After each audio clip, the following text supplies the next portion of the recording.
அஸ்ஸலாமு அலைக்கும் வரஹ்மத்துல்லாஹி வபரகாத்துஹு.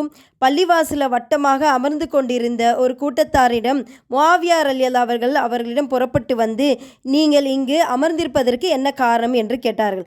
அதற்கு அந்த கூட்டத்தினர், அல்லாஹ்வை நினைவு கூர்ந்து போற்றுவதற்காக தான் இங்கே நாங்கள் உட்கார்ந்துருக்கோம் அப்படின்னாங்க. அதற்கு முஆவியா ரலியல்லாஹு அவர்கள், வல்லாஹி அல்லாஹ் மீது ஆணையாக இதற்காக தான் இங்கே உட்கார்ந்துருக்கீங்களா என்று கேட்டாங்க. அதற்கு அந்த கூட்டத்தினர், வல்லாஹி அல்லாஹ் மீது ஆணையாக ஆம் என்றார்கள். அப்போது முஆவியா ரலியல்லாஹு சொன்னாங்க, உங்கள் மீது சந்தேகப்பட்டு சத்தியமிட்டு நான் எதுவும் இதற்காக கூற சொல்லலை. அல்லாஹ்வின் தூதர் ஸல்லல்லாஹு அலைஹி வஸல்லம் அவர்களிடம் என் அளவுக்கு நெருக்கமாக இருந்தவர்களிலே எவரும் என்னை விட குறைவான ஹதீஸ்களை அவர்களிடம் இருந்து அறிவிக்கவில்லை.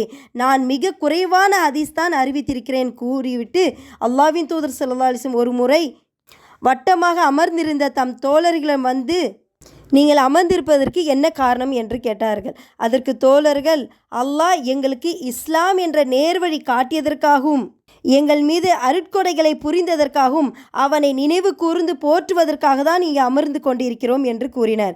அதற்கு அல்லாஹ்வுடைய தூதர் ஸல்லல்லாஹு அலைஹி வஸல்லம், வல்லாஹி இதற்காக தான் அமர்ந்திருக்கிறீர்களா என்று கேட்டார்கள். அதற்கு அந்த தோழர்கள் வல்லாஹி ஆம் என்றார்கள்.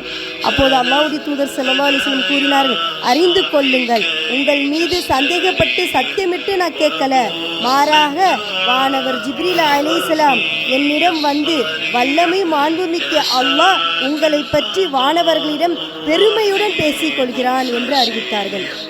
அப்போ பள்ளி என்பது அல்லாஹ்வை நினைவு கூறக்கூடிய இல்லம், யாரையும் கஷ்டப்படுத்தக்கூடிய இடம் இல்லை என்பதை அல்லாஹ்வுடைய தூதர் ஸல்லல்லாஹு அலைஹி வஸல்லம் இங்கே அறிவிச்சிருக்காங்க. அதை நாம் புரிந்து வாழணும் இன்ஷா அல்லாஹ். அஸ்ஸலாமு அலைக்கும் வரஹ்மத்துல்லாஹி வபரகாத்துஹு.